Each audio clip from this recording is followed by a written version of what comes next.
নয়নের মণি সন্তান দাঁড়ায়া চোখের পানি ছেড়ে ছেড়ে বলছে, মা মা মা গো মা। মা বলুন তো খুশি না বেজার?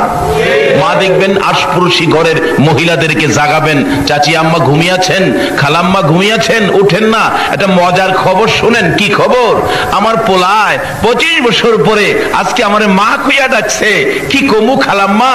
এই ডাকটা শোনার সাথে সাথে আমি মায়ের 25 বছরের দুঃখ দূর হয়ে গেছে। আমার আল্লাহ বলেন,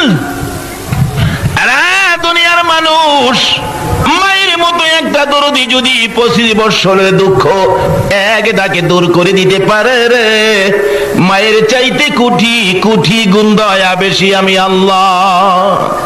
আজকের মাহফিলে বসে যারা আমাকে আল্লাহ আল্লাহ বলে ডাক দিয়েছে রে ফেরেশতারা, আমি আল্লাহর বড় মায়া হয়, বড় দয়া হয়, তোরা সাক্ষী হয়ে যা। এই মাহফিলে বসে যারা আমাকে আল্লাহ বলে ডাক দিয়েছে, 25 বছর বুঝি না, 30 বুঝি না, 90 100 বুঝি না, যে বয়সের হোক না কেন, আমাকে যারা আল্লাহ আল্লাহ বলে ডাক দিয়েছে, এই ডাকের বিনিময় আমি আল্লাহ তাদের জীবনের গুনাহ ক্ষমা করে দিলাম। বলুন, এইভাবে ক্ষমা দেওয়ার ক্ষমতা আমার আল্লাহর আছে কিনা? সমস্যা হলো ফেরেশতারা কই খোদা গো, আদম থেকে শুরু করে ঈসা নবী পর্যন্ত সকল নবী রাসূলের উম্মতের খবর আমরা জানি, কিন্তু এত সহজে তো কাউরে মাপ দাও নাই। কালিমা বেহেশতের, এখন আমরা টিকিট কাটছি বেহেশতে যাব।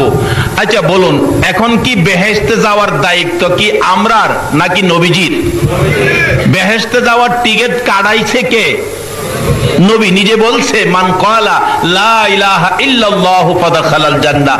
দ্বিতীয় নম্বরে নবী বলেছে, আসসালাতু মিফতাহুল জান্নাহ, নামাজ বেহেশতের, নামাজ বেহেশতের চাবি। কালিমাটা হইল বেহেশতের টিকিট, আর চাবি হইল নামাজ। আচ্ছা টিকিট পাইলেন, চাবি নাই, ঘরে ঢুকতে পারবেন? চাবি লন, টিকিট লন। এখন টিকিট পাইলেন, চাবিও পাইলেন, জান্নাত কই লন? নবীরে জিগাই, কারণ হাদিস শরীফের কথা তো নবী বলছে। নবীর লন জিগাই, নবী গো টিকিট পাইলাম আপনার কথাই, চাবি পাইলাম আপনার কথাই, জান্নাত কই? নবী বলবে, জান্নাত তোমার মায়ের পায়ের নিচে। বলুন, কার পায়ের নিচে? আরো জোরে বলতে হবে। তাই জান্নাতটা কাছে হইল না দূরে হইল? নামাজ ঠিক আছে, রোজা আছে, হজ আছে, নবীর ভালোবাসা আছে, মসজিদ বানাইছেন, মাদ্রাসা বানাইছেন, মুফতি সাহেব, মুহাদ্দিস সাহেব, মুফাসসির সাহেব, মুরব্বি সাহেব হইছেন, মাথায় টুপি, মুখে দাড়ি, মাথায় পাগড়ি, পরনে জামা, সব ঠিক আছে, কিন্তু মায়ের সাথে একটু বেঈমানি করেছেন। বলুন, জান্নাত পাইবেন? একটু বেঈমানি কার সাথে করছেন? সব ঠিক, মায়ের সাথে বেঈমানি, সব শেষ। আরে মা বাবার কথা মতো যে জন চলে না, বলুন, মা বাবার কথা মতো যে জন চলে না, আল্লাহ নবীজির দয়া তারা পাবি না। হায়রে আল্লাহ নবীজির দয়া। মা বাবাকে দুঃখ দিলে নামাজ রোজা যাইবি ফলে, মা বাবাকে দুঃখ দিলে নামাজ রোজা যাইবি ফলে, মার কলিজায় আঘাত দিলে খোদা সহে না, মার কলিজায় আঘাত দিলে খোদা সহে না, আল্লাহ নবীজির দয়া তারা পাবি না। হায়রে আল্লাহ নবীজির দয়া তারা পাবি না। সব ঠিক আছে, মার সাথে বেঈমানি, এখন কি হলো? সব নামাজের নামাজ, হাজির হজ। এক হাজি সাহেবের জীবনী খুলে দেখি, উনি 39 বার হজ করছে। 40 বারের মাথায় আরাফাতের ময়দানে খুশির কান্না কাঁদতেছে, হাই হাই আমার কি ভাগ্য, 40 বার হজ করতে পারলাম। গায়েবী আওয়াজ হচ্ছে, হাজি 40 বার কেন রে? 40,000 বার যদি হায়াত পাইয়া হজ করো, তোমার হজ কবুল হবে না। হাজি বলেন, এ কি আশ্চর্য, কেন আমার হজ কবুল হবে না? ব্যাপারটা কি জানতে চাই। আবার গায়েবী আওয়াজ হচ্ছে, হাজি রে, একদিন তোর মার সাথে তর্কাতর্কি করে, সাধারণ ব্যাপার নিয়ে কথা কাটাকাটি করে এক পর্যায়ে রাগ হইয়া রে হাজি তোর মারে লাথি মাইরা ঘরের বাইরে ফালাইয়া দিছিলি। তোর মা গলা কাটা মুরগির মতো লাফাইয়া লাফাইয়া কলিজাটা ফাটাইয়া দুনিয়া থেকে বিদায় হয়েছিল। বিদায় মুহূর্তে আমি আল্লাহর কাছে একটা বিচারের দরখাস্ত করেছে, হাজি রে, লাথি দিয়া মার কলিজা ফাটাইছো 40 বার কেন, 40,000 বার হজ করলেও একটা হজ কবুল হবে না। কারণ নবী বলেছে, তোমার মা বাবার চেহারার দিকে মায়ার নজরে তাকাও, তাহলে একবার তাকাইলে একটা কবুল 60টা উমরা হজের সওয়াব দেওয়া হবে। এক সাহাবী বলেন, ইয়া রাসূলুল্লাহ, আমি যদি বারে বারে তাকাই? রাসূল বলেন, তুমি যদি 100 বার তাকাও একদিনের মধ্যে মায়ার নজরে মার দিকে বাবার দিকে, তাহলে 100 কবুল হজের সওয়াব তোমাকে দেওয়া হবে। এই মারে কষ্ট দিয়া মক্কা মদিনা গেলে কোনো লাভ হবে? রাসূল বলছে, তোমার হজ তো তোমার ঘরে, তোমার হজ তোমার এই মার কষ্ট না দিয়া মাকে খুশি করে যদি কেউ হজ করতে যান, আপনার ভাগ্য ভালো হবে। একজন হাজী সাহেব 400 জাহান্নামীকে সাফায়াত করে জান্নাতে নেওয়ার অনুমতি পাবে। কিন্তু মারে কষ্ট দিয়া না দিয়া? এখনকার যুগে ছেলেরা মারে কষ্ট দেয় কিনা বলুন তো? মার কথা শুনে না, মারে কষ্ট দেয়। বাস্তব ঘটনা, আমাদের এলাকার এক ঘটনা ঘটছিল। মা বাড়ির কাছে বিয়ে করাইলেন ছেলেকে। ছেলে তো শ্বশুর বাড়িতে যায়, মাশাআল্লাহ, শাশুড়িও খুব আদর করে। ঢাকা চাকরি করে তো 7 দিনের ছুটি নিয়ে আসছে, নতুন জামাই তো। 7 দিন থাইকা সকালবেলা ফার্স্টই বাস ঢাকা চলে যাবে। কিন্তু মা তো সকাল থেকে অপেক্ষায়, আমার ছেলে আইসা আমার কাছ থেকে বিদায় নিয়ে যাবে, আমি মায়ের পায়ে সালাম করবে। কিন্তু সকালবেলা মা অপেক্ষায়, ছেলে আর মার দিকে লক্ষ্য নাই। শাশুড়ির কাছ থেকে বিদায় নিয়ে ঢাকা চলে গেছে। যাওয়ার পথে শীতের রাত্র ছিল, কুয়াশার মধ্যে রাস্তার মধ্যে বাড়ির থেকে 30 কিলোমিটার দূরে যাওয়ার পরেই ট্রাকের সাথে বাস মুখামুখি সংঘর্ষ, 7 জন লোক মারা গেল, তার মধ্যে এই ছেলেটাও মারা গেছে। আচ্ছা বলুন তো, রাস্তাঘাটে কোনো বিপদ যদি সন্তানের হয়, আগে খবরটা কে পায়? আরো আস্তে কোন কে পায়? মা ফজরের নামাজ পড়ে বিছানায় বসে বসে কান্দে। কলিজা মানে না, কেন জানি কলিজায় আগুন। একটু পরে ঘর থেকে বাহির হইয়া রাস্তায় দাঁড়াইয়া কান্দে। পাড়া প্রতিবেশী মহিলারা প্রশ্ন করে, মা হইয়া এইভাবে কেন কাঁদতেছেন? জবাব দেন, মা দুঃখিনী। এরে মহিলারা, পাড়া প্রতিবেশী না, কেন জানি আমি মার কলিজায় আগুন জ্বলতেছে। 30 কিলোমিটার দূরের খবর, মার কাছে আইছে কিনা? মা রান্না করে যায় না, রান্নাও করে না, কোনো কাজ করতে পারতেছে না। নাস্তার সময় পার হয়ে যায়, নাস্তাও মা খায় না, খালি কান্দে। মহিলারা জিজ্ঞেস করলে জবাব দেন, কেন জানি রে, আমার কলিজায় আগুন জ্বলছে। একটু পরে অ্যাক্সিডেন্টের লাশগুলি টাইনা টাইনা বাহির করে। লোকটার পকেটে ভিজিটিং কার্ড ছিল, কার্ডের মধ্যে ঠিকানা পাইয়া লোকেরা টাকা উঠাইয়া কাইটা দিয়া প্যাকেট করে 200 টাকা ভ্যান গাড়ি ভাড়া করে উঠাইয়া দিয়ে লাল নিশান লাগাইয়া ভ্যান গাড়ি যাইতেছে লাশ লইয়া। বাড়ির কাছাকাছি যাওয়ার পর প্রশ্ন করলেন, মাই সাহেব দাঁড়ান, দেখেন তো ঠিকানাটা চিনেননি? মন্নান লোকের নাম, বাড়িটা কোথায়? ওই লোকটা বলেন, কি হয়েছে? অ্যাক্সিডেন্টে মারা গেছে। লোকটা বলতেছে, ও ভ্যান গাড়ি ড্রাইভার, ওই যে দেখো মোড়ের মধ্যে দাঁড়াইয়া মহিলাটা কাঁদতেছে, এই মহিলাটা মন্নানের মা লাগে। ভ্যান গাড়ি ড্রাইভার চোখের পানি ছেড়ে ছেড়ে কান্দে আর ডাকে, মন্নান রে, তোর মা কেন রে রাস্তায় দাঁড়াইয়া কান্দে? বলুন তো, 30 কিলোমিটার দূরের খবর মার কাছে আসছে কিনা?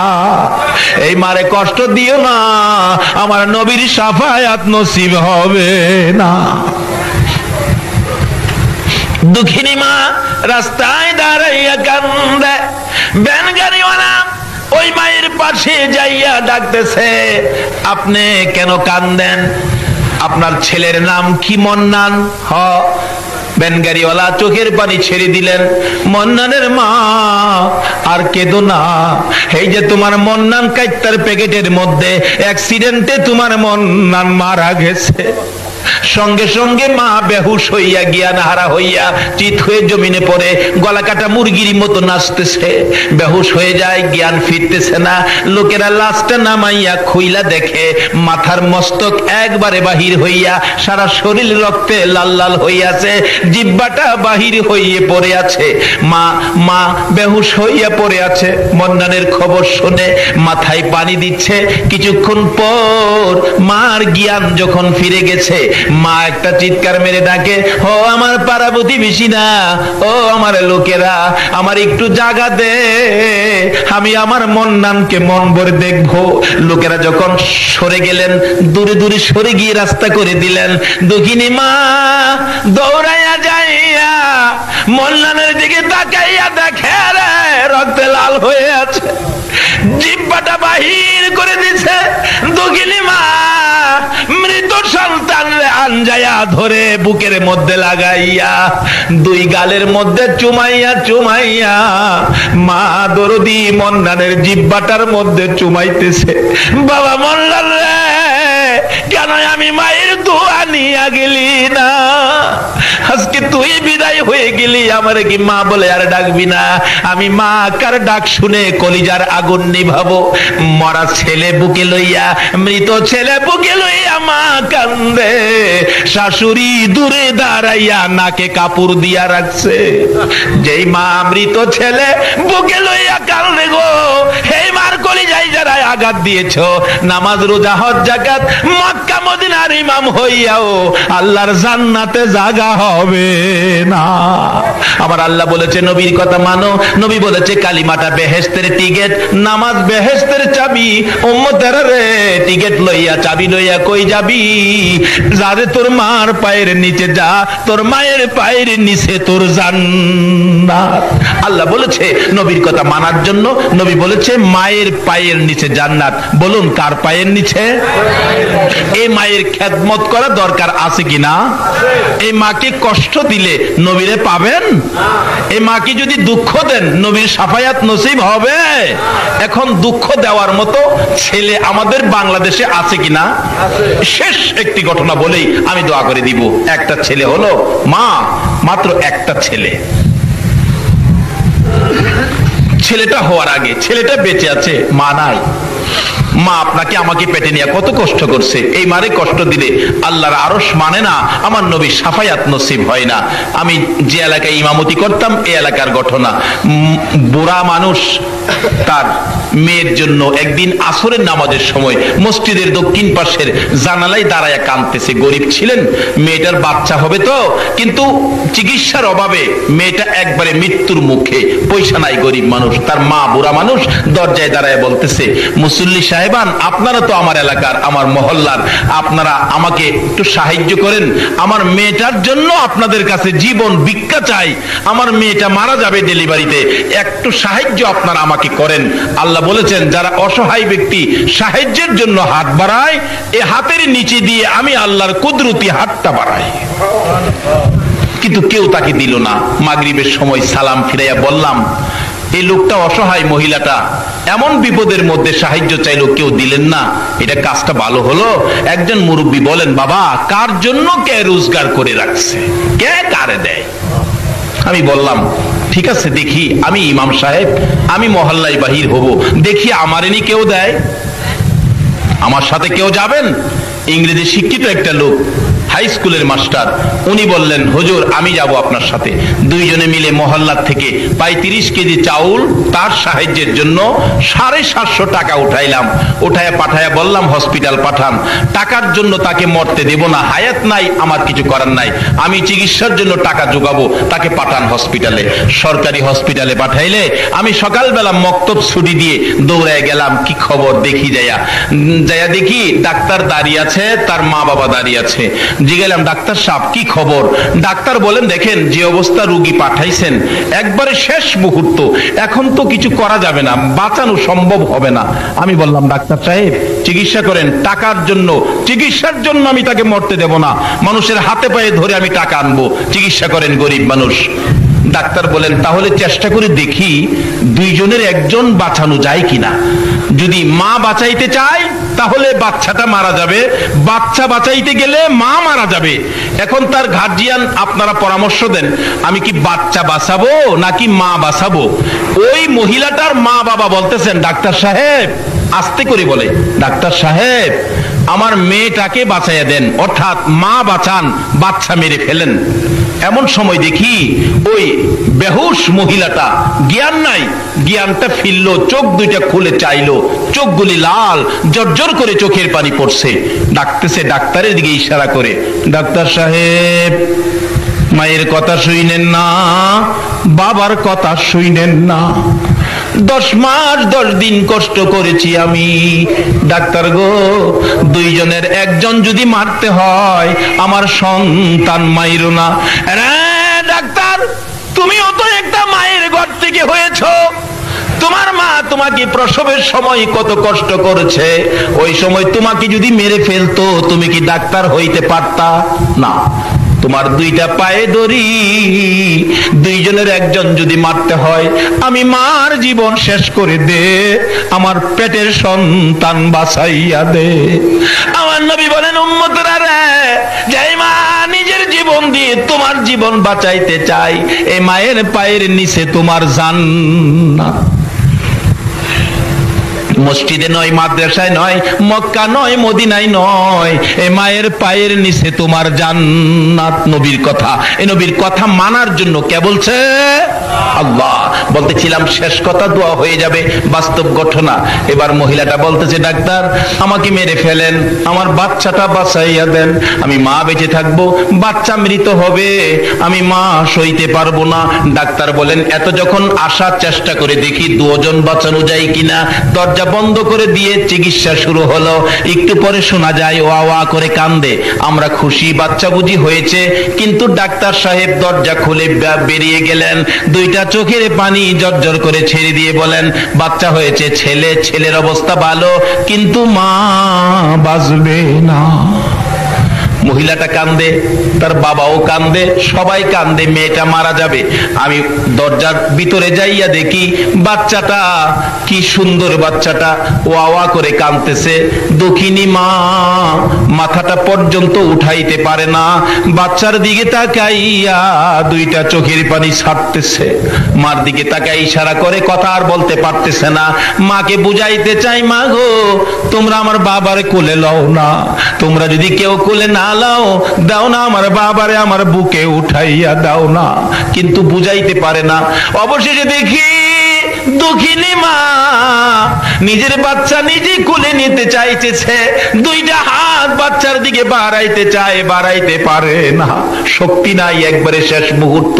বাচ্চার দিকে তাকাইয়া দুইটা হাত সামনের দিকে ধাক্কাইতেছে, ধাক্কাইতে ধাক্কাইতে হাত দুইটা বাচ্চাটার কাছাকাছি, আর অল্প যদি সামনে বাড়াইতে পারতো, মা জীবনের শেষবারের মতো বাচ্চা কোলে নিতে পারতো। বাচ্চাটার কাছাকাছি হাত দুইটা যাইতে পারে না, বাচ্চাটার দিকে তাকাইয়া তাকাইয়া চোখের পানি ছেড়ে ছেড়ে মা বিদায় হইয়া যাক। আমার নবী বলেন, উম্মতেরা রে, যেই মা মৃত্যুর মুখে তোমার মতো সন্তান কোলে নিতে চায়, এই মার কলিজায় আঘাত দিও না, আমি নবীর শাফায়াত নসিব হবে না। আসুন, আমার আল্লাহ বলেছে তোমরা আমার নবীর কথা মানো। নবী এই কথাগুলো আমাদের জন্য ওয়াজ করে গেছেন। আসুন, নামাজ বেহেশতের চাবি, কালিমা বেহেশতের টিকেট, মায়ের পায়ের নিচে বেহেশ। এর মধ্যে আরেকটা ওয়াজ কোরআন শরীফে আমার আল্লাহ করেছেন, ওয়াসাইনাল ইনসানা বিওয়ালিদাইহি ইহসানা। আল্লাহ এই ওয়াজটুকুন কোরআন শরীফে করেছেন মা বাবা ব্যাপারে। আবার নবীজি এই প্রসঙ্গে ওয়াজ করেছেন। কি ওয়াজ করেছেন? তোমাদের মায়ের পায়ের নিচে তোমাদের কি? মাশাআল্লাহ, জানেন দেখা যা, কিন্তু জানলে কি হবে? এখন তো মানে না বিদায় আমাদের মধ্যে অশান্তি। না মানে ওলিরে, না মানে নবীজিকে, না মানে মা বাবাকে। যদি মা বাবাকে খেদমত করে মা বাবার কথা শুনে মা বাবার দোয়া নিতে পারেন, তাহলে আপনি একটা ওলি হতে পারবেন। মায়ের দোয়ায় ডাইরেক্ট ওলি হওয়া যায়। সুবহানাল্লাহ করেন। যে নবীর কথা মানার জন্য বলেছেন, এই নবীর কথা যদি নবীকে ভালোবাসার সহিত মানতে পারেন, নবীর ভালোবাসায় ডাইরেক্ট ওলি হওয়া যায়। কিভাবে? আসুন ইরাকের জমিনে যাই। কষ্ট হইতেছে আপনাদের? ইরাকের জমিনে চলুন। ইরাকের বাদশার পালিত পালোয়ান ছিলেন জুনায়েদ বগদাদি রহমতুল্লাহ আলাইহি। জুনাইদকে একদিন বাদশা বলতেছেন, জুনাইদ, তোমাকে এত খানা খাওয়াইলাম, এত বেতন তোমাকে দিলাম, এত সুযোগ সুবিধা তোমার জন্য দিলাম, কিন্তু তুমি যে কত বড় পালোয়ান হইলি, তোমাকে তো কুস্তি লাগাইয়া দেখলাম না, তোমার শক্তি কত। জুনাইদ বললেন, দেন লাগাইয়া কুস্তি, আমাকে কুস্তি করে হারাবে এমন কোন ব্যক্তি পৃথিবীতে নাই, এমন কোন ব্যক্তি এই দেশে নাই, দেন লাগাইয়া। জুনাইদকে বলতেছেন কুস্তি লাগার জন্য। ইরাকের ঘটনা, আপনারা কি ইরাকে যাইতে রাজি না? তাহলে কোন দিকে তাকিয়ে রইছেন? আর দেখেন নাই জীবনে? আমি আধা ঘন্টার মধ্যে ওয়াজ শেষ করে দিব।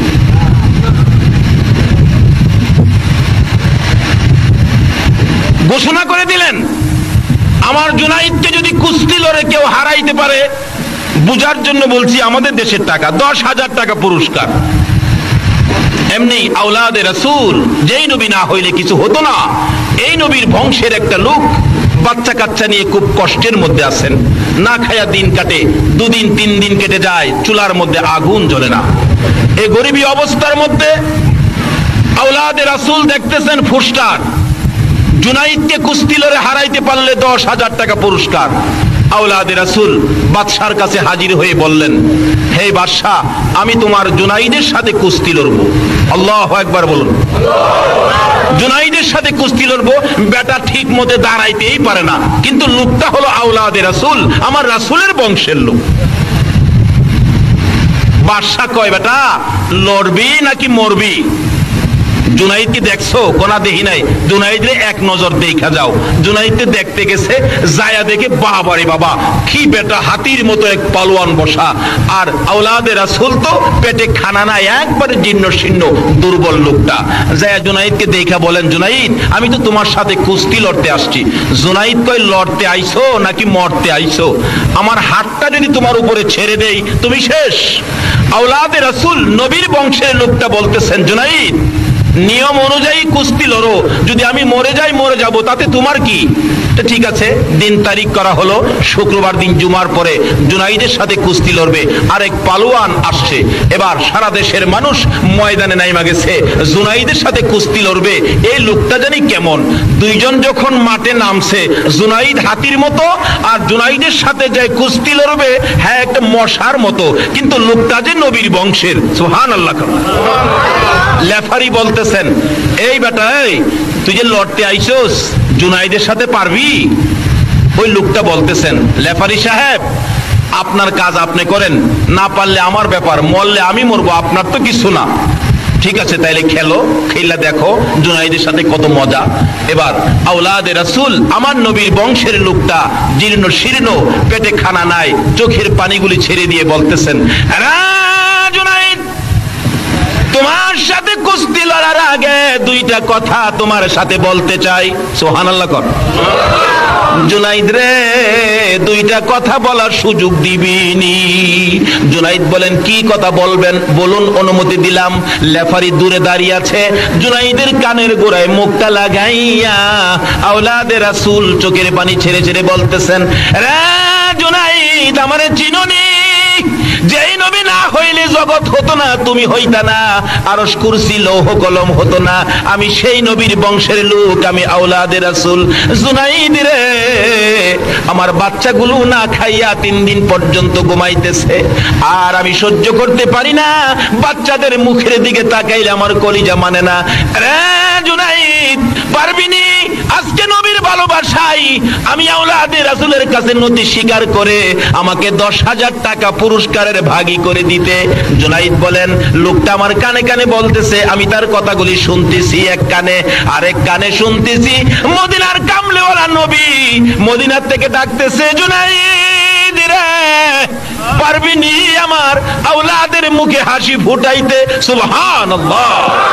আরে জুনাইদ, পারবিনি আমার আওলাদের মুখে হাসি ফুটাইতে? পারবিনি আমি নবীকে ভালোবাসা দিতে? জুনাইদ বলেন, আমি শুনি মদিনার কামলেওয়ালা নবী মদিনার থেকে ডাকে আর আমার কানের মধ্যে লাগে। দুইটা চোখের পানি জর্জর করে জুনাইদ ছেড়ে দিলেন। রে লেফারি, বাঁশি বাজারে আজকে এমন খেলা হবে যেই খেলা পৃথিবীর মানুষ কোনোদিন দেখে নাই। সঙ্গে সঙ্গে লেফারি বাঁশি বাজাইলে আওলাদে রাসূল জুনাইদের গায়ে আঙ্গুল টুকুন ফিট করলে জুনাইদ ইয়া রাসূলুল্লাহ বলে চিত হয়ে জমিনে পড়ে যায়। আবার যখন আঙ্গুল লাগাইলেন আবার ইয়া রাসূলুল্লাহ বলে চিত হয়ে জমিনে পড়ে যায়। এইভাবে 3 বার জুনাইদ নতি স্বীকার করেছে, পুরস্কার দিয়ে দিলেন নবীর ভালোবাসায় আওলাদে রাসূলকে। জুনাইদ মাথা নিচে দিয়ে নিজের বাড়ির দিকে রওনা করেছে। সঙ্গীরা বলেন, উপস্থিত জনগণ বলতেছেন, জুনাইদ বাদশার দরবারে আর যায়ও না, বাদশার দরবারে তোমাকে জায়গা দিবে না, মজার খানা দিবে না, মোটা অঙ্কের বেতন আর তোমাকে দিবে না, এই বাদশার দরবারে তুমি যাইতে পারবে না। জুনাইদ দুইটা চোখের পানি ছেড়ে ছেড়ে কান্দে। রে মাঠের লোকেরা, ও জনগণ শোনো, আমি আর এই বাদশার দরবারে যাইতে চাই না, আমি দুজাহানের বাদশার দরবারে রওনা হয়েছি। আল্লাহু আকবার। ইয়া রাসূলুল্লাহ, ইয়া গাউসুল আজম, জিন্দাবাদ। মাশাআল্লাহ। আসুন, দয়ার নবী মায়ার নবীর ভালোবাসায় ডাইরেক্ট ওলি হওয়া যায়, এটাই আমি আপনাদেরকে বুঝাইতে চাইলাম। এবার আওলাদে রাসূলকে ভালোবাসা দিয়ে পুরস্কার দিলেন। জুনাইদ নিজের আমিত্ব, নিজের আধিপত্য বিলীন করে দিলেন। নিজের বাড়ির দিকে যাচ্ছে আর চোখের পানি ছেড়ে ছেড়ে ডাকতেছে আর গুনগুন করে কাঁদতেছে, ইয়া রাসূলুল্লাহ, ইয়া হাবিবাল্লাহ, ইয়া রাসূলুল্লাহ,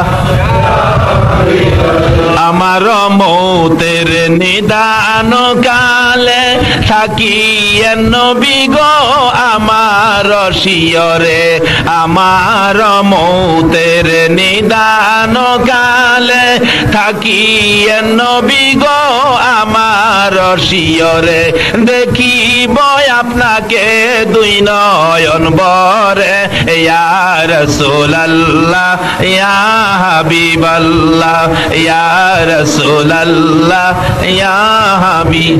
এইভাবে জুনাইদ কানতে কানতে নবী নামের জপনা জপতে জপতে বাড়িতে ঢুকে গেলেন। এশারের নামাজ পড়ে জুনাইদ বিছানার মধ্যে শুয়ে শুয়ে ডাকে, দয়ার নবী, মায়ার নবী গো, ও আমার প্রাণের নবী। এইভাবে ডাকতেছে, চোখের মধ্যে ঘুম আসে, আবার একটু পরে সজাগ হয়ে যায়, ঘুম আসে একটু যায়। এমন সময় দেখে উম্মতের কান্ডারি আর মদিনার রওজার মধ্যে শোয়া নয়। সুবহানাল্লাহ। দয়ার নবী মায়ার নবী মদিনার রওজার থেকে উঠে জুনাইদের ঘরে হাজির হইয়া যায়। ছেড়ে দে নৌকা মাঝি যাব মদিনায়, বলুন না, ছেড়ে দে নৌকা মাঝি, মদিনাতে কান্দে নবী উম্মতের মায়ায়, মদিনাতে কান্দে নবী উম্মতের মায়ায়, ছেড়ে দে নৌকা মাঝি যাব মদিনায়, ছেড়ে দে নৌকা মাঝি। নবী মদিনাতে আছে শুইয়া গুনাহগার উম্মতের মায়া, মদিনাতে আছে শুইয়া গুনাহগার উম্মতের মায়া, সেই নবীরই প্রেমে সবাই পাগল হও না, সেই নবীরই প্রেমে সবাই পাগল হও না, ছেড়ে দে নৌকা মাঝি যাব মদিনা, ছেড়ে দে নৌকা মাঝি।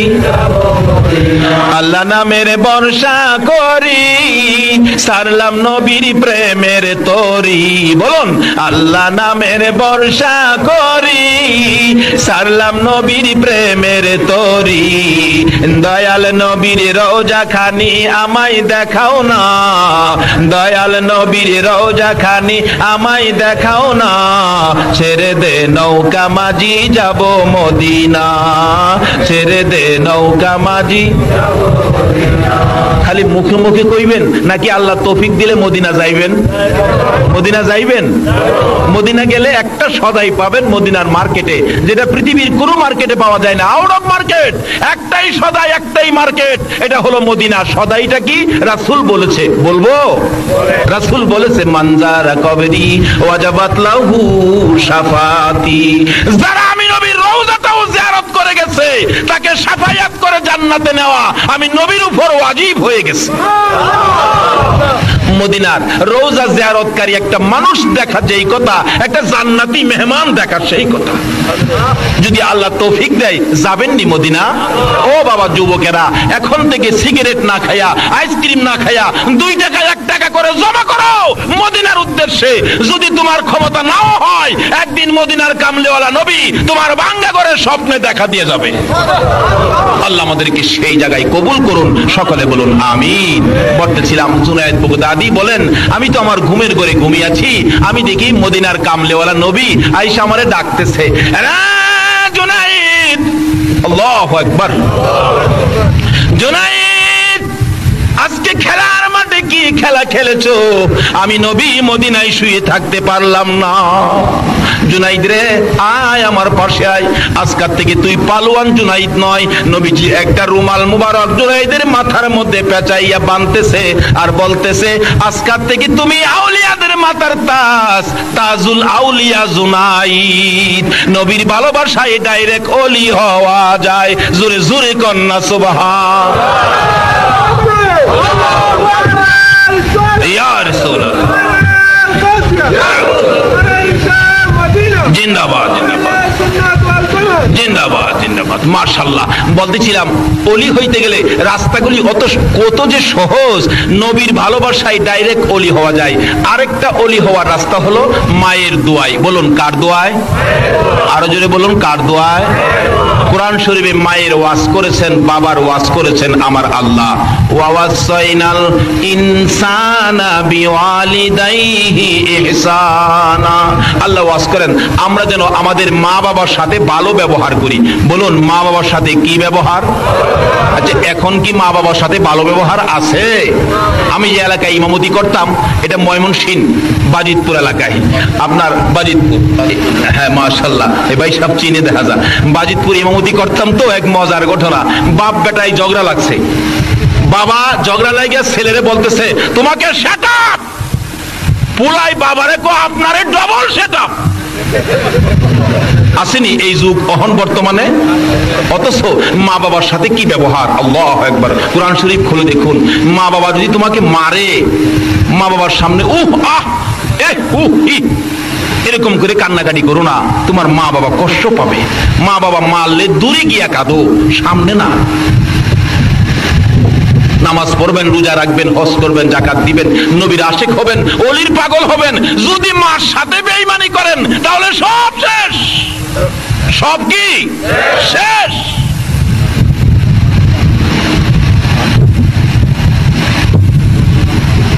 বাস্তব ঘটনা। 2001-এ হজ করতে গিয়েছিলাম। মুআল্লিম সাহেব আমাদেরকে মদিনায় আগে নিয়ে গেছে। মদিনায় যায় দেখি আমাদের দেশে অনেক লোক, আবার হজ সিজনে হজ ভলান্টিয়ার হিসাবে বাংলাদেশ, ভারত, পাকিস্তান থেকে অনেক যুবকেরা যায় হজ ভলান্টিয়ার হিসাবে। কিন্তু একটা ছেলে আমাদের দেশের, হ্যাঁ মসজিদের নববীতে দায়িত্ব পাইছে। আচ্ছা কোন তো মসজিদের নববীতে দায়িত্ব পাইলে তার ভাগ্যটা ভালো না খারাপ? কিন্তু মসজিদের ভিতরে ঢুকে ঝাড়ু দিবে, পরিষ্কার করবে, কিন্তু থাকতে পারে না। তার শরীরের মধ্যে নাকি আগুন জ্বলতে থাকে। কে বলে তাকে মারতে আসে, দৌড়ে বাহির হয়। এভাবে কয়েকবার চেষ্টা করলো, সে থাকতে পারে না, দৌড়ে বাহির হয়ে যায়। তখন তার সঙ্গীরা বললেন, তোর কি হইল, ব্যাপারটা কি? আমি তো বুঝতে পারতেছি না, আমার সমস্ত শরীরের মধ্যে আগুন জ্বলতে থাকে, কে জানি আমার মারতে আসে, আমি থাকতে পারি না। বুঝছি তুই নতুন আইসস তো, হয়তো বাড়ি ঘরের জন্য তোর একটু মায়া লাগে। আমরা কিছু টাকা দিলাম 5-7 জনে মিলে, বললাম তুই কয়েকদিন ঘুরে গেলে বাহিরে খা, 2-4 দিন পরে আবার কাজে যায় যোগ দিবি।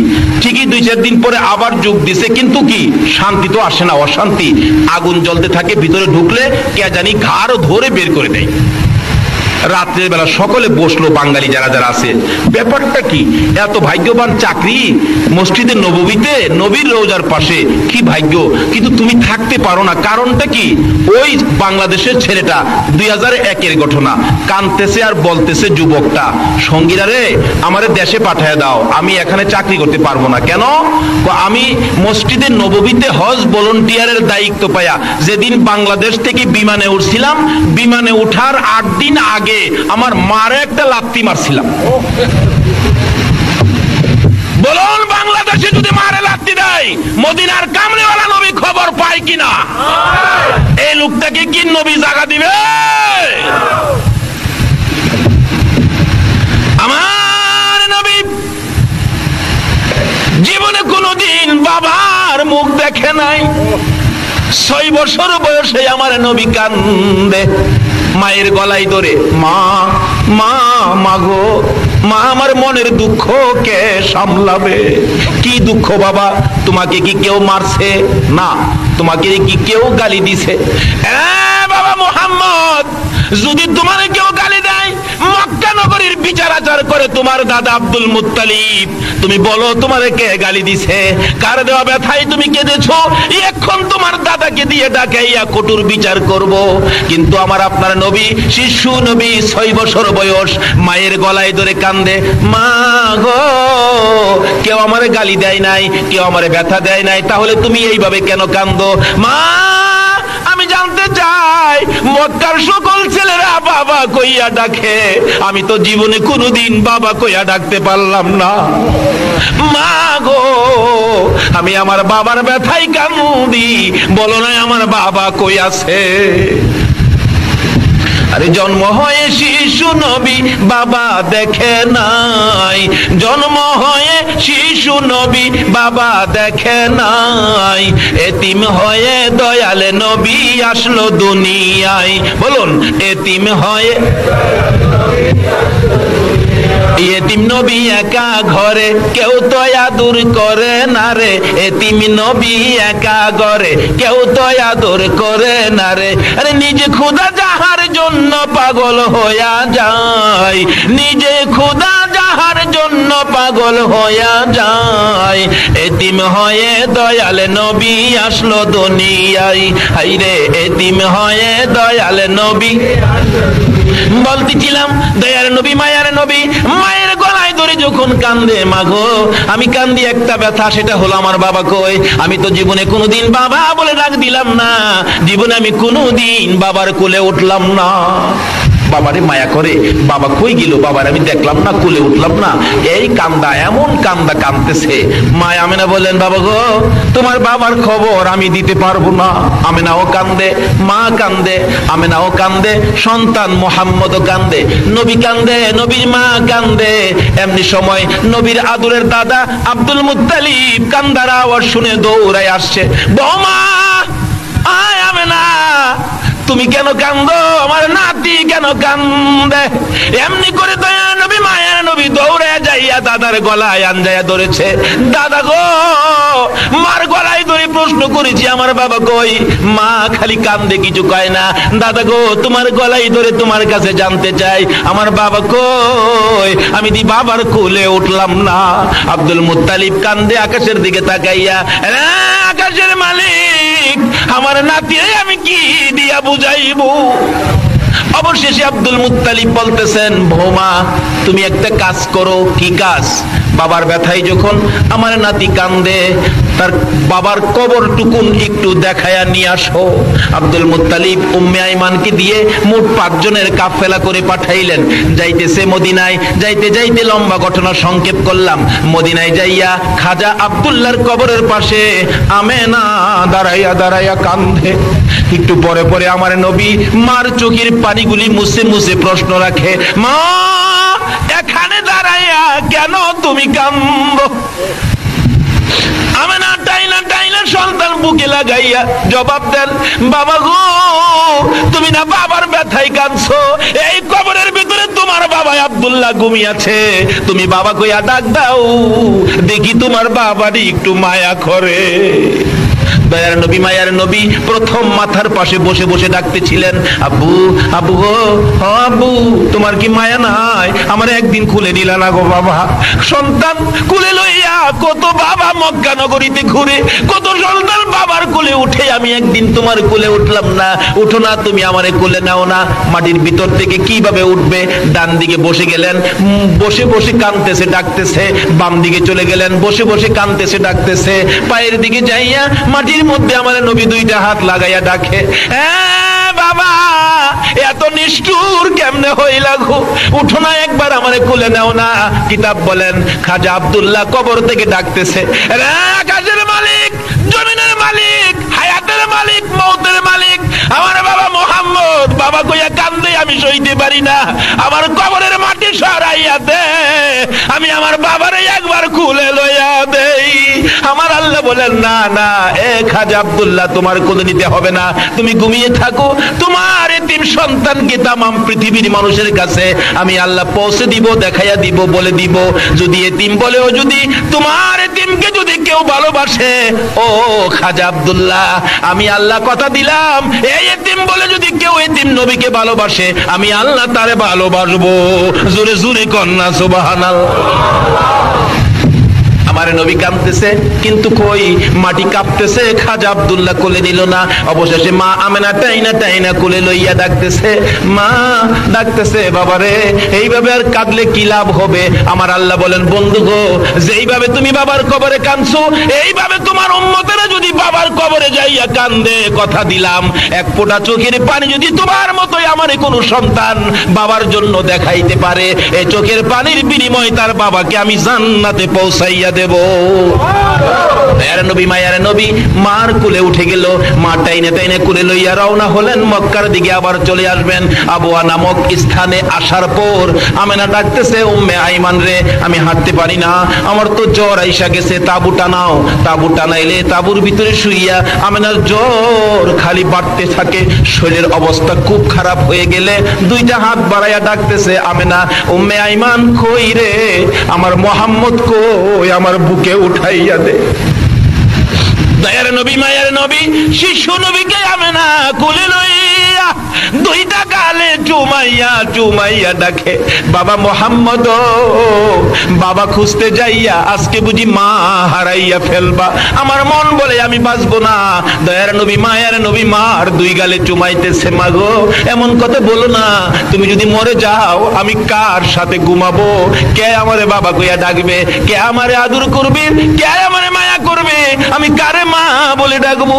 এবার উম্মে আইমান বলে না আমার পাশে আও, টাইনা টাইনা কোলে নিলে এবার দেখা যায় আমিনার চোখগুলি যেন নড়তেছে, বিদায় হয়ে যাবে।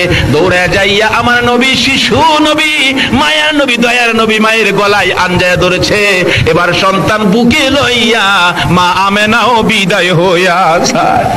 দয়ার নবী কান্দে, মাবুদ আমার কি বানাইলা গো আল্লাহ, একদিকে বাবা নাই, মার বুকে ঘুমাইতাম, আমার মাও দুনিয়া থেকে বিদায় হয়ে গেছে। আমার আল্লাহ বলেন, বন্ধু গো মাহারা কোন সন্তান যদি তোমার মতো এইভাবে কান্দে, মায়ের কবরে যাইয়া যদি কান্দে, কথা দিলাম তোমার মতো এক ফোঁটা চোখের পানি যদি আমার মায়ের জন্য দেখাইতে পারে, সন্তানের চোখের পানির উসিলাই তার মা বাবার কবর জান্নাতের বাগান বানাইয়া দেব। আমার নবী এইভাবে তরিকা আমাদের সামনে রাস্তাগুলি খুলে দিয়ে গেলেন। যদি আমরা মার সাথে বাবার সাথে ভালো ব্যবহার করি, দুনিয়াতে একটা ওলি হইতে পারবো। মায়ের দোয়াই ওলি হওয়া যায়, নবীর ভালোবাসায় ওলি হওয়া যায়, ডাইরেক্ট ওলি হওয়া যায়। আসুন সংক্ষেপ আলোচনা বলতেছিলাম, দয়ার নবী মায়ার নবীকে কোলে লইয়া উম্মে আইমান দাসী মক্কার দিকে রওনা হলো। বহুদিন পার হয়ে গেলে আব্দুল মুত্তালিব ঘুমায় না, রাত্র হলে খালি ছটফট করে। বহুদিন হলো আমার আদরের নাতি মক্কা থেকে মদিনা গিয়েছিলেন, এখন পর্যন্ত কেন আসে না? মদিনার কাছাকা মদিনা থেকে বিদায় হইয়া উম্মে আইমান মুহাম্মদকে কুলে লইয়া যখন মক্কার কাছাকাছি আইসা গেল, আব্দুল মুত্তালিব দেখে 5 জনের কাফেলা করে পাঠাইলাম, কাফেলার মধ্যে একটা লোক কম দেখা যায়। ডাকতেছে, ও আমার ছেলেরা বেরিয়ে যা, দেখ কাফেলার মধ্যে লোক একটা কম দেখা যায়। আমার মন বলে রে, আমার আদরের বৌমা বুঝি দুনিয়ায় না। খবর পাঠাইলে খবর একটাই পাওয়া গেল, আদরের বৌমা দুনিয়ায় নাই। কাছাকাছি আসার পর আমার নবী দাদাকে দেখে দূর থেকে হাত বাড়াইয়া ডাক মারছে, দাদা গো, আমার কে কুলে নিবে গো দাদা? আমার মা নাই, বাবাও নাই, আমার কে আদর করবে? দাদা হইয়া 2টা হাত বাড়াইয়া ডেকে ডেকে বলতেছেন, আয় আমার কুলে আয়, আমি যতদিন বেঁচে থাকবো আমি তোর বুকে রাখবো রে, আমি তোর কুলে রাখবো রে নাতি। তার জীবনী লিখে মাঝে মাঝে আব্দুল মুত্তালিব বলেন, রাত্রের বেলা নাতি যখন আমার কাছে ঘুমাইতো, মাঝে মাঝে আমার গলায় ধরে মা মা কইয়া, বাবা বাবা কইয়া চিৎকার মারতো। আমি কুলে লইয়া আবার ঘুম পাড়াইয়া বলতাম, নাতি রে ঘুমা রে, তোর মা নাই রে, তোর বাবা নাই।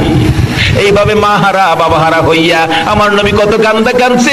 এই নবীর উম্মত যদি হও, যদি নবীর কথাগুলি মানো, মায়ের কবরে যাও, বাবার কবরে যাও, যদি মা বাবা দুনিয়ায় না থাকে, আর যদি মা বাবা দুনিয়ায় থাকে, মা বাবার খেদমতে চলে যাও। কই যাবেন? মা বাবার। মা বাবা দুনিয়ায় থাকলে কই যাবেন? মা যদি বলে, বাবা আমার জন্য 2টা আপেল আইনো, কি বলেন, আনতে হবে কিনা? এখনের পোলাপান আনতে রাজি না, দমক মারে, টাকা নাই। অথচ 100 টাকার সিগারেট খা, মার জন্য 2টা আপেল আনতে পারে না বাঙালি। এই জাতের সন্তান আছে কিনা দুনিয়াতে বলুন তো? এক বেচারা বাবা আছে, মা নাই, বাবার জন্য ভাতের ব্যবস্থা করছে। একটা মাটির বাসন আছে না, মাটির বাসন, এটা কি কন আপনারা? মাটি দিয়ে যে বাসন বানায়, মাইত্যা বাসন কয়, আমাদের দেশে কয় হানুক। হানুক, আরে হাঙ্কি আর কি, হাঙ্কি। সেই শাঙ্কির মধ্যে বাবারে বাদ দেয়, বাসনও দেয় না। এতে কি বোঝা যায়? বাবারে আদর করে নাকি ঘৃণা করে? ঘৃণা করে। হাঙ্কির মধ্যে বাদ দেয়, একেবারে প্রত্যেক দিন এক সমান এক মাপে বাদ দেয়।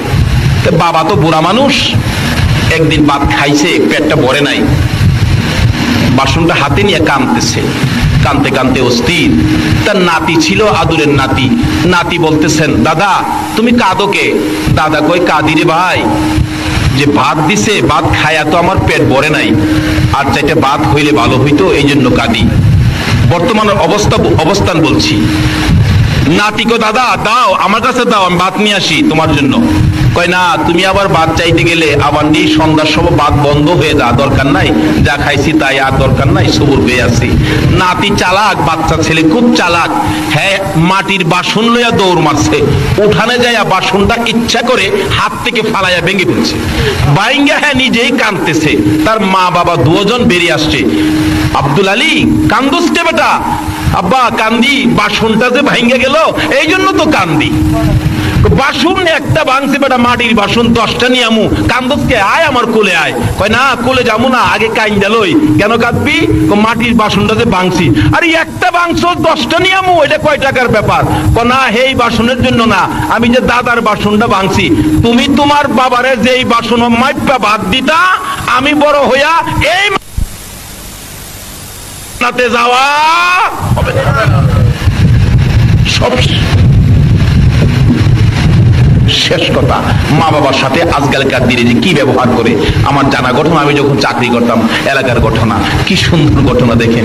একটা মাত্র ছেলে হয়েছে, একটা ছেলে।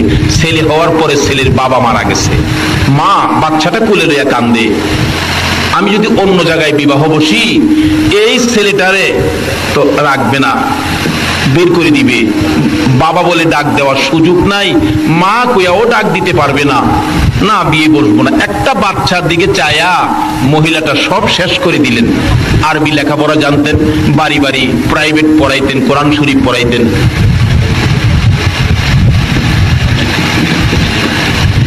পাইছে, এটা আবার সিলিপও দিছে, আবার আমার স্লিপ দিছে চট্টগ্রাম, এটা কইবার লেগে।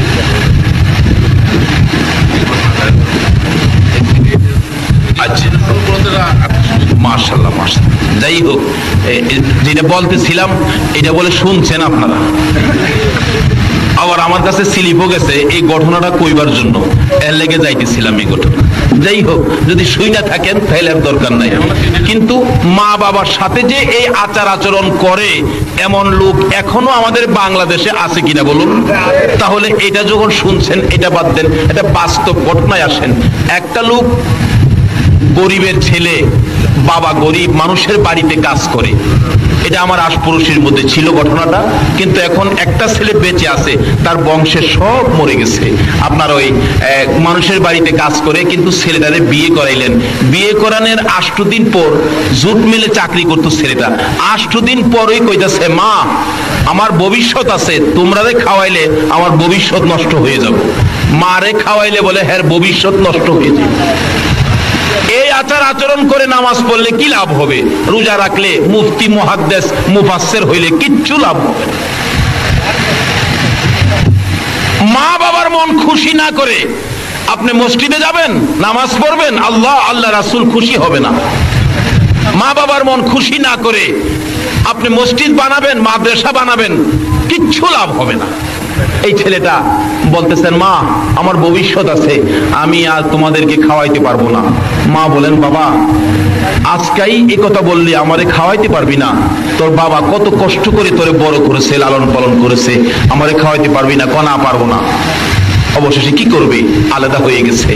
জুট মেরে চাকরি করে, সপ্তাহে বেতন পায়। এই দিয়া কিছু রুজি রোজগার মোটামুটি ভালো। দুইজন মানুষ তো কিছু টাকা আয় থাকে। কিছু জমি জমা রাখলেন বন্ধক, জমি জমার উপর কিছু ধান, 20 থেকে 25 মণ ধান তার ঘরের মধ্যে জমা হয়ে গেছে। খাওয়ার পরে 20 মণ 25 মণ ধান। তার বাবা অসুস্থ, মানুষের কাজে যাইতে পারে না। অবশেষে ছোট্ট আরেকটা ভাই ছিল, পেটের খিদায় কাঁদতেছে। 2 দিন 3 দিন হয়ে গেল, ঘরে খানা আনতে পারে না। বাবা তো অসুস্থ, খানা আনবে কে? রোজগার করে আর কেউ নাই। বাচ্চাটা বলতেছেন, আম্মা আমার বড় ভাইয়ের ঘরে ধান আছে, ধান নিয়ে আসো। আব্বা কাজে গেলে এই কাজের টাকা দিয়া তুমি ধান কিনা বাইরে দিয়া দিও। মা ছোট বাচ্চার দিকে তাকাইয়া বড় ছেলের কাছে বলতেছেন, বাবা 10-এর দান দিবি? 10-এর দান তোর বাবা সুস্থ হইলে, রোজগার করলে তোর দান কিনা তোরে দিয়া দিব। মা দান চাইছে, পোলাই কয় আচ্ছা আমি বুঝা দেখি দেওয়া যাইবে কিনা। মা দান চাইলে যার বুঝবার বাকি থাকে, বলুন তো নামাজ পড়া কি বেহেশতে যাইতে পারবে? রাসূল বলছে বেহেশ কার পায়ের নিচে। আর এই রাসূলের কথা মানার জন্য কে বলছে? ওমা ইউতির রাসূলা ফাকাদ আতা আল্লাহ। আল্লাহ বলছে তোমরা আমার রাসূলের কথা মানো। দান চাইব, মা দান চাইছে, এর বুঝবার বাহির হইছে। আচ্ছা বলুন তো কার সাথে বুঝতেছে? বাড়িওল নেই, যায় কয় মা তো 10-এর দান চাইছিন, দেওয়া যাইব? মহিলা কয় তুমি কিচ্ছুই বুঝো না, তোমার আইডা তোমার উন্নতরা সেরা দেখতে রাজি না, তোমারে ক্ষতি করতে চাই, তোমার দান খাইবো সব নিয়া 10-এর 2টা নিষেধ দিয়া দাও, দান দেওয়া যাবে না। মুখে মুখে বলে দিলেন না না দান দেওয়া যাবে না। যেই মা এই সন্তান পেটে রাইখা কলিজায় লাথি খাইছে, এই সন্তান যদি 10-এর দান না দেয়, বলুন তো মা কষ্ট পাইছে কিনা? মার চোখের পানি আইসা গেছে। বাবারে কত প্রস্রাব পায়খানা সাফ করছি, রাত্রে রাত বিজার জায়গায়, তোমার প্রস্রাবের বিজা জায়গায় আমি ঘুমাইছি, তোমারে শুকনার মধ্যে রাখছি। যদি একবারে শুকনা জায়গা না পাইছি, আমার বুকে করে তোমারে সারা রাত ঘুম পাড়াইছি।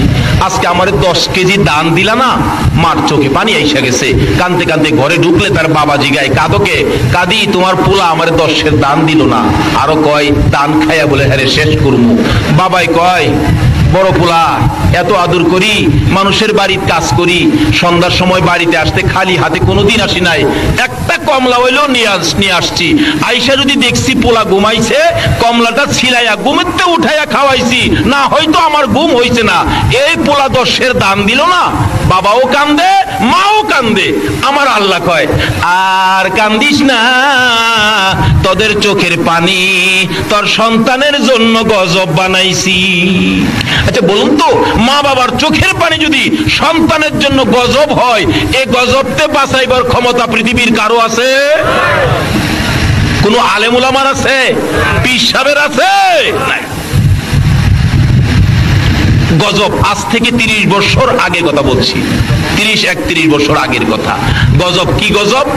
লোকটা খালি খুসখুস করে কাশে, মানুষে কয় তোমার কি হলো, ডাক্তার দেখাও। ডাক্তারের কাছে যাওয়ার পরেই ডাক্তার বলেন আপনি দূরে থাকেন, আপনার যক্কা হয়ে গেছে, যক্কা। তখনকার সময় যার হয়তো যক্কা তার নাই রক্ষা। ওষুধ ছিল না তখন, এখন তো ওষুধ বাইরিয়া সর্দির মতো হয়ে গেছে। এবার বাস্তব ঘটনা বলছি। তারপরে ডাক্তার বলেন আপনার ওষুধ নাই, আপনি বাড়িতে চলে যান। ডাকতেছেন, ডাক্তার সাহেব বাড়িতে চলে যান, আপনার যক্কা হয়ে গেছে। বাড়িতে যে খালি চোখ পানি মুছে। বিবি সাহেবা জিগায় কাদকে ডাক্তার কি কইছে? আরে ডাক্তার তো কইছে। কি কইছে? কয় না। কি কইছে কও? ডাক্তার কইছে আমার বলে যক্কা। যেই খালি কইছে যক্কা, এবার বাড়ি অনি কাপড় লইয়া পিছন দিয়া বাহির হইয়া নিজেরে করে রক্ষা। স্বামী ফালাইয়া পালাইছে। ও তোমার সাথে থাইকা আমারও জক কইব নাকি? এটা সুয়াসুই রূপ, তোমার সাথে থাকলেই আমার জক কইব। মরো মরো, তুমি মরো, আমি মরতে রাজি না। একদিন যায়, 2 দিন যায়, একা ঘরে থাকে কেউ নাই। রাত্র গভীর হইলে ঘুম আসে না, খালি কান্দে। ছেলের কান্দার আওয়াজ যখন শোনা যায়, মা দুঃখিনী দরজার কিনারে কানটা লাগাইয়া দাঁড়াইয়া থাকে আর মনে মনে বলতে থাকে বাবা গো, একবার যদি আমারে মা কইয়া ডাক দিতি, তোর বিপদে আমি মা তোর পাশে যাইতাম। কিন্তু বিবি পাশে না, মা পাশে যাইতে রাজি কিনা বলুন তো? বাবা একবার যদি আমার মা কইয়া ডাক দিতি, আমি মা তোর পাশে যাইতাম। 2 রাত পার হইয়া 3 রাত্রের বেলা মার ঘরের দরজাটার সামনে দাঁড়াইয়া দাঁড়াইয়া ছেলেটা কাঁদতেছে। মার কানে কান্দার আওয়াজ পৌঁছলে মা ঘুম থেকে উঠে গেছে। ধাক্কা দিলে খুলে, ওই দরজা ছিল ঘরের মধ্যে। বাবা ঘুমিয়ে আছে, মা ঘুম থেকে উঠে ডাকতেছে কে কান্দো তুমি, কে? সঙ্গে সঙ্গে ছেলে বলতেছে মা গো, আমি তোমার কলিজার টুকরা সন্তান। ও মা, আমি তোমার অপরাধী সন্তান। দরজাটা খুলো। দরজা খুললে মার পায়ে পড়তে চাই, মার কাছে ক্ষমা নিতে চাই, আর ডাকতেছে মা গো, আমার বাবা কই? বাবারে ঘুম থেকে উঠাও না। বাবা চট করে ঘুম থেকে উঠে গেছে। বাবার দিকে তাকিয়ে ডাকে বাবা গো, ভুল করেছি, ক্ষমা করবানি। মা তোমার পায়ে ধরতে চাই, ভুল করেছি, ক্ষমা করবানি। বাবাও আঞ্জায়া ধরেছে, মাও গলায় ধরেছে। বাবা গো, পায়ে ধরতে হবে না, এতদিন পরে যে আমার দরজায় দাঁড়াইয়া মা কইয়া বাবা কইয়া ডাক দিছো, এই ডাকে আমাদের সকল ব্যথা দূর হয়ে গেছে। যেই মা যেই বাবা এত ব্যথা দেওয়ার পরেও একবার মা বাবা কইয়া ডাক দিলে ব্যথা দূর করে দেয়। আমার নবী বলেছে উম্মতেরা রে, সেই মা বাবার পায়ের নিচে তোমার জান্নাত, আর এই মা এই বাবার পায়ের নিচে জান্নাত। আর শুন, নবীর কথা মানি, নবীর কথা মানা ব্যতীত আল্লাহর জান্নাত পাইতে পারেন না। নবী বলেছেন মায়ের পায়ের নিচে জান্নাত। আর শুন, নবীর কথা আমল করি, নবীর পক্ষে থাকি, ওলিদেরকে ভালোবাসি, ওলিদের পক্ষে থাকি। আল্লাহ আমাদেরকে সেই বুঝ দান করুক। সকলে বলুন আমিন।